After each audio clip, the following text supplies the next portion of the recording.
ಇಂದು ದೆಹಲಿಯ ಚುನಾವಣೆ ಫಲಿತಾಂಶ ಘೋಷಣೆಯಾಗಿದೆ. 2/3 ಮೆಜಾರಿಟಿಯಷ್ಟು ಬಹುಮತವನ್ನು ಸಾಧಿಸ್ತಕ್ಕಂಥ ದಾಪುಗಾಲನ್ನು ಭಾರತೀಯ ಜನತಾ ಪಕ್ಷದ ಅಭ್ಯರ್ಥಿಗಳು ಆಯ್ಕೆಯಾಗಿದ್ದಾರೆ. ನಾವು ಮೊಟ್ಟ ಮೊದಲಿಗೆ ಈ ದೇಶದ ಪ್ರಧಾನಮಂತ್ರಿಗಳಾಗಿರ್ತಕ್ಕಂಥ ನರೇಂದ್ರ ಮೋದಿಜಿಯವರಿಗೆ ಅಭಿನಂದನೆಗಳನ್ನು ಸಲ್ಲಿಸ್ತೀನಿ. ಅವರ ನಾಯಕತ್ವದಲ್ಲಿ ಸುಮಾರು 11 ವರ್ಷಗಳ ಕಾಲ ಈ ದೇಶದ ಪ್ರಧಾನಮಂತ್ರಿಯಾಗಿ ಅತ್ಯುತ್ತಮ ಆಡಳಿತವನ್ನು ಮಾಡಿದ್ದರ ಪರಿಣಾಮ ಇವತ್ತು ದೆಹಲಿಯಲ್ಲಿ ಭಾರತೀಯ ಜನತಾ ಪಕ್ಷ ಅಧಿಕಾರಕ್ಕೆ ಬರ್ತಾಯಿದೆ. ಸ್ವಾತಂತ್ರ್ಯ ಬಂದು 75 ವರ್ಷದ ಇತಿಹಾಸದಲ್ಲಿ ಕೇಜ್ರಿವಾಲ ಅಂತಕ್ಕಂಥ ಒಬ್ಬ ವ್ಯಕ್ತಿ ಆಮ್ ಆದ್ಮಿ ಪಕ್ಷ ಅಂತೇಳಿ ಹುಟ್ಟು ಹಾಕಿ ದೇಶದ ಚುನಾವಣೆ ವ್ಯವಸ್ಥೆಯನ್ನೇ ಬುಡ್ಮೋಲ್ ಮಾಡಿರ್ತಕ್ಕಂಥವ್ರು. ಸುಳ್ಳು ಆಶ್ವಾಸನೆಗಳನ್ನು ನೀಡಿ ಪುಕ್ಕಟೆ ಯೋಜನೆಗಳನ್ನು ಜಾರಿ ಮಾಡ್ತೀನಿ ಅಂಥೇಳಿ ಜನರ ಮನಸ್ಸನ್ನು ಕದ್ದಂಥ ಒಬ್ಬ ಮಹಾ ದ್ರೋಹಿ ಅವರು. ನಾನು ಯಾಕೆ ಆ ಶಬ್ದ ಬಳಸ್ತೀನಿ ಅಂದ್ರೆ, ದೇಶದ ಚುನಾವಣೆ ಭಾಳ ಪಾರದರ್ಶಕವಾಗಿ ವ್ಯವಸ್ಥಿತವಾಗಿ ನಡೆದು ಬಂದಂಥದ್ದನ್ನು ಅಧಿಕಾರದ ದುರಾಸೆಗಾಗಿ ಅವರು ನೀರು ಪುಕ್ಕಟ್ಟೆ ಕೊಡ್ತೀನಿ, ವಿದ್ಯುತ್ ಪುಕ್ಕಟ್ಟೆ ಕೊಡ್ತೀನಿ, ಬಸ್ ಪುಕ್ಕಟ್ಟೆ ಕೊಡ್ತೀನಿ, ಅಕ್ಕಿ ಕೊಡ್ತೀನಿ, ಬ್ಯಾಳೆ ಪುಕ್ಕಟ್ಟೆ ಕೊಡ್ತೀನಿ ಅಂಥೇಳಿ ಬಡವರ ಮನಸ್ಸನ್ನು ಕದ್ದಂಥವ್ರು. ಬಡವರಿಗೆ ಆಸೆ ಹಚ್ಚಿ ಓಟ್ ಪಡೆದು ದುರಾಡಳಿತವನ್ನು ಮಾಡಿ 10 ವರ್ಷದಲ್ಲಿ ಇಡೀ ಪ್ರಪಂಚದಲ್ಲಿ ಯಾವುದೇ ಸರ್ಕಾರ ಮಾಡದೇ ಇರುವಷ್ಟು ಭ್ರಷ್ಟಾಚಾರ ಮಾಡಿ ಜೈಲಿಗೆ ಹೋಗಿ ಜೈಲಲ್ಲಿದ್ದರೂ ಕೂಡ ಅವರು ರಾಜೀನಾಮೆ ಕೊಡಲಿಲ್ಲ. ಸಂವಿಧಾನದ ಆಶಯಕ್ಕೆ ಅನುಗುಣವಾಗಿ ರಾಜೀನಾಮೆ ಕೊಟ್ಟು ಅವರು ಜೈಲಿಗೆ ಹೋಗಬೇಕಾಗಿತ್ತು ಶಿಕ್ಷೆ ಘೋಷಣೆ ಆದಾಗ. ಅದನ್ನು ಮಾಡಲಿಲ್ಲ. ಅವರು ಲಜ್ಜೆಗಟ್ಟು ಜೈಲಿನಲ್ಲೇ ಕೂತು ಆಡಳಿತ ಮಾಡ್ತೀನಿ ಅಂಥೇಳಿ ಮಾಡಿದಂಥ ಒಬ್ಬ ಸಂವಿಧಾನದ ದ್ರೋಹಿ ಅವರು. ಇವತ್ತು ಜನ ಅವರಿಗೆ ಸರಿಯಾದಂಥ ಪಾಠವನ್ನು ಕಲಿಸಿದ್ದಾರೆ. ನಾವು ಜನನೂ ಅರ್ಥ ಮಾಡ್ಕೊಳ್ಬೇಕು. ದೆಹಲಿ ಸರ್ಕಾರ ಅಂದರೆ, ಕೇಂದ್ರಾಡಳಿತ ಪ್ರದೇಶ ಅಂದರೆ ಒಂದು ಮಹಾನಗರ ಪಾಲಿಕೆ. ಅದು ಮಹಾನಗರ ಪಾಲಿಕೆಯ ವ್ಯಾಪ್ತಿಯಲ್ಲಿ ಆಡಳಿತ. ಅಲ್ಲಿ ನೀರಾವರಿ ಯೋಜನೆಗಳಿರೋದಿಲ್ಲ, ವಿದ್ಯುತ್ ಯೋಜನೆಗಳಿರೋದಿಲ್ಲ, ಗ್ರಾಮೀಣ ಅಭಿವೃದ್ಧಿ ಪಂಚಾಯತ್ ರಾಜ್ಯ ವ್ಯವಸ್ಥೆ ಇರೋದಿಲ್ಲ. ಯಾವುದೇ ಜವಾಬ್ದಾರಿ ಇಲ್ಲದೇ ಅತಿ ಹೆಚ್ಚು ಅಂದ್ರೆ ಮಧ್ಯಮವರ್ತಿಗಳಿರ್ತಕ್ಕಂಥ ಊರದು, ಮಧ್ಯಮ ವರ್ಗದ ಆದಾಯ ಜನ ಇರ್ತಕ್ಕಂಥ ಊರದು. ಅಲ್ಲಿ ಹೆಚ್ಚು ಟ್ಯಾಕ್ಸ್ ಬರ್ತದೆ, ಆದಾಯ ಬರ್ತದೆ ಸರ್ಕಾರಕ್ಕೆ. ಅದನ್ನು ತಗೊಂಡು ದೆಹಲಿ ಸುಧಾರಣೆ ಮಾಡಬೇಕಾಗಿತ್ತು. ಅಲ್ಲಿ ಓಡಾಡುವಂಥ ಪರಿಸ್ಥಿತಿ ಇಲ್ಲ. ನಾನು ಒಂದು ಕ್ಷೇತ್ರಕ್ಕೆ ನನಗೂ ಹಾಕಿದ್ರು, ಚುನಾವಣೆ ಪ್ರಚಾರಕ್ಕೆ ಹೋಗಿದ್ದೆ. ಓಡಾಡುವಂಥ ಪರಿಸ್ಥಿತಿ ಇಲ್ಲ. ಬಡಬಗ್ಗರು ರಸ್ತೆ ಮೇಲೆ ಇದ್ದಾರೆ. ಎಂಥ ಕೆಟ್ಟ ಪರಿಸ್ಥಿತಿ ಅಂದ್ರೆ, ಅವ್ರಿಗೆ ಮನೆ ಮಠಗಳನ್ನ ನಿರ್ಮಾಣ ಮಾಡಿಕೊಡ್ಬೇಕಾಗಿತ್ತು, ಶಾಲೆ ಕಾಲೇಜುಗಳನ್ನ ಮಾಡಬೇಕಾಗಿತ್ತು. ಯಾವುದನ್ನೂ ಮಾಡದೇ ಸರ್ಕಾರದ ಖಜಾನೆ ಒಳಗಿನ ಹಣವನ್ನು ಹಗಲ ದರೋಡೆ ಮಾಡ್ದಂಗೆ ಮಾಡಿ ಜನರಿಗೆ ಹಂಚಿ ಓಟ್ ಹಾಕಿಸ್ಕೊಂಡಂಥ ಒಬ್ಬ ದೇಶ ಕಂಡಂಥ ಒಬ್ಬ ಹೀನ ಮನಸ್ಥಿತಿನ ರಾಜಕಾರಣಿ ಅವರು. ಅದಕ್ಕೆ ನಾನು ಈ ಸಂದರ್ಭದಲ್ಲಿ ಇಷ್ಟೇ ಹೇಳಲಿಕ್ಕೆ ಬಯಸ್ತೇನೆ, ಇವತ್ತು ದೇಶದ ಜನ ಜಾಗೃತರಾಗಿ ಅವರಿಗೆ ಪಾಠವನ್ನು ಕಲಿಸ್ತಕ್ಕಂಥ ಕೆಲಸ ಮಾಡಿದ್ದಾರೆ. ಮತ್ತು ದೇಶಕ್ಕೊಂದು ಕೆಟ್ಟ ಪರಿಸ್ಥಿತಿಯನ್ನು ತಂದು ಒಡ್ಡಿದವರು. ಯಾಕಂದ್ರೆ ಕೇಜ್ರಿವಾಲ ಪುಕ್ಕಟ್ಟೆ ಕೊಟ್ಟು ದೆಹಲಿಯಲ್ಲಿ ಗೆದ್ದರು, ಕೇಜ್ರಿವಾಲ ಪುಕ್ಕಟ್ಟೆ ಕೊಟ್ಟು ಪಂಜಾಬ್ದಲ್ಲಿ ಗೆದ್ದರು, ಕರ್ನಾಟಕದಲ್ಲಿಯೂ ಕೂಡ ಕಾಂಗ್ರೆಸ್ನವ್ರನ್ನ ಅವ್ರನ್ನ ಅನುಸರಿಸ್ಕೊಂಡು ಹೋಗಿ ಅವರು ಪುಕ್ಕಟ ಕೊಡ್ತೀವಿ ಅಂಥೇಳಿ ಪುಕ್ಕಟ ಕೊಟ್ಟು ಗೆದ್ದಿರ್ತಕ್ಕಂಥದ್ದು ಇದೊಂದು ಕೆಟ್ಟ ಸಂಪ್ರದಾಯ. ಈ ಸಂಪ್ರದಾಯಕ್ಕೆ ತಿಲಾಂಜಲಿ ಹಾಡಬೇಕಾಗ್ತದೆ.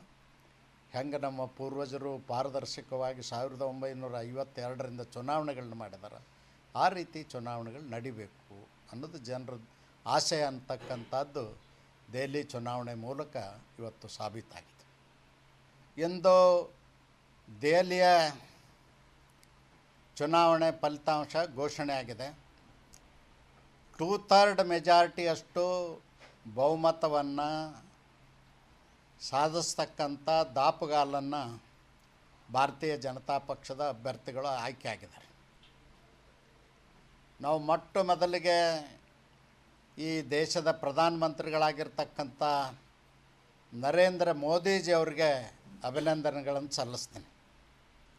ಅವರ ನಾಯಕತ್ವದಲ್ಲಿ ಸುಮಾರು 11 ವರ್ಷಗಳ ಕಾಲ ಈ ದೇಶದ ಪ್ರಧಾನಮಂತ್ರಿಯಾಗಿ ಅತ್ಯುತ್ತಮ ಆಡಳಿತವನ್ನು ಮಾಡಿದ್ದರ ಪರಿಣಾಮ ಇವತ್ತು ದೆಹಲಿಯಲ್ಲಿ ಭಾರತೀಯ ಜನತಾ ಪಕ್ಷ ಅಧಿಕಾರಕ್ಕೆ ಬರ್ತಾಯಿದೆ. ಸ್ವಾತಂತ್ರ್ಯ ಬಂದು 75 ವರ್ಷದ ಇತಿಹಾಸದಲ್ಲಿ ಕೇಜ್ರಿವಾಲ ಅಂತಕ್ಕಂಥ ಒಬ್ಬ ವ್ಯಕ್ತಿ ಆಮ್ ಆದ್ಮಿ ಪಕ್ಷ ಅಂತೇಳಿ ಹುಟ್ಟು ಹಾಕಿ ದೇಶದ ಚುನಾವಣೆ ವ್ಯವಸ್ಥೆಯನ್ನೇ ಬುಡ್ಮೋಲ್ ಮಾಡಿರ್ತಕ್ಕಂಥವ್ರು. ಸುಳ್ಳು ಆಶ್ವಾಸನೆಗಳನ್ನು ನೀಡಿ ಪುಕ್ಕಟೆ ಯೋಜನೆಗಳನ್ನು ಜಾರಿ ಮಾಡ್ತೀನಿ ಅಂಥೇಳಿ ಜನರ ಮನಸ್ಸನ್ನು ಕದ್ದಂಥ ಒಬ್ಬ ಮಹಾ ದ್ರೋಹಿ ಅವರು. ನಾನು ಯಾಕೆ ಆ ಶಬ್ದ ಬಳಸ್ತೀನಿ ಅಂದ್ರೆ, ದೇಶದ ಚುನಾವಣೆ ಭಾಳ ಪಾರದರ್ಶಕವಾಗಿ ವ್ಯವಸ್ಥಿತವಾಗಿ ನಡೆದು ಬಂದಂಥದ್ದನ್ನು ಅಧಿಕಾರದ ದುರಾಸೆಗಾಗಿ ಅವರು ನೀರು ಪುಕ್ಕಟ್ಟೆ ಕೊಡ್ತೀನಿ, ವಿದ್ಯುತ್ ಪುಕ್ಕಟ್ಟೆ ಕೊಡ್ತೀನಿ, ಬಸ್ ಪುಕ್ಕಟ್ಟೆ ಕೊಡ್ತೀನಿ, ಅಕ್ಕಿ ಕೊಡ್ತೀನಿ, ಬ್ಯಾಳೆ ಪುಕ್ಕಟ್ಟೆ ಕೊಡ್ತೀನಿ ಅಂಥೇಳಿ ಬಡವರ ಮನಸ್ಸನ್ನು ಕದ್ದಂಥವ್ರು. ಬಡವರಿಗೆ ಆಸೆ ಹಚ್ಚಿ ಓಟ್ ಪಡೆದು ದುರಾಡಳಿತವನ್ನು ಮಾಡಿ 10 ವರ್ಷದಲ್ಲಿ ಇಡೀ ಪ್ರಪಂಚದಲ್ಲಿ ಯಾವುದೇ ಸರ್ಕಾರ ಮಾಡದೇ ಇರುವಷ್ಟು ಭ್ರಷ್ಟಾಚಾರ ಮಾಡಿ ಜೈಲಿಗೆ ಹೋಗಿ ಜೈಲಲ್ಲಿದ್ದರೂ ಕೂಡ ಅವರು ರಾಜೀನಾಮೆ ಕೊಡಲಿಲ್ಲ. ಸಂವಿಧಾನದ ಆಶಯಕ್ಕೆ ಅನುಗುಣವಾಗಿ ರಾಜೀನಾಮೆ ಕೊಟ್ಟು ಅವರು ಜೈಲಿಗೆ ಹೋಗಬೇಕಾಗಿತ್ತು ಶಿಕ್ಷೆ ಘೋಷಣೆ ಆದಾಗ. ಅದನ್ನು ಮಾಡಲಿಲ್ಲ. ಅವರು ಲಜ್ಜೆಗಟ್ಟು ಜೈಲಿನಲ್ಲೇ ಕೂತು ಆಡಳಿತ ಮಾಡ್ತೀನಿ ಅಂಥೇಳಿ ಮಾಡಿದಂಥ ಒಬ್ಬ ಸಂವಿಧಾನದ ದ್ರೋಹಿ ಅವರು. ಇವತ್ತು ಜನ ಅವರಿಗೆ ಸರಿಯಾದಂಥ ಪಾಠವನ್ನು ಕಲಿಸಿದ್ದಾರೆ. ನಾವು ಜನನೂ ಅರ್ಥ ಮಾಡ್ಕೊಳ್ಬೇಕು.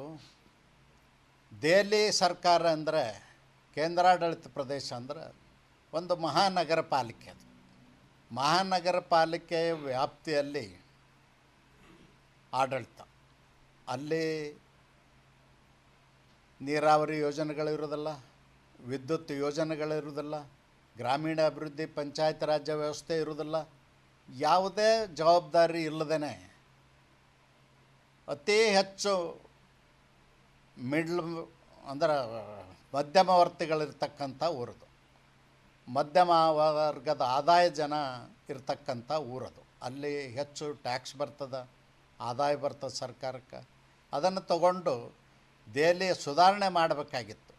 ಅಲ್ಲಿ ಓಡಾಡುವಂಥ ಪರಿಸ್ಥಿತಿ ಇಲ್ಲ. ನಾನು ಒಂದು ಕ್ಷೇತ್ರಕ್ಕೆ ನನಗೂ ಹಾಕಿದ್ರು, ಚುನಾವಣೆ ಪ್ರಚಾರಕ್ಕೆ ಹೋಗಿದ್ದೆ. ಓಡಾಡುವಂಥ ಪರಿಸ್ಥಿತಿ ಇಲ್ಲ. ಬಡಬಗ್ಗರು ರಸ್ತೆ ಮೇಲೆ ಇದ್ದಾರೆ.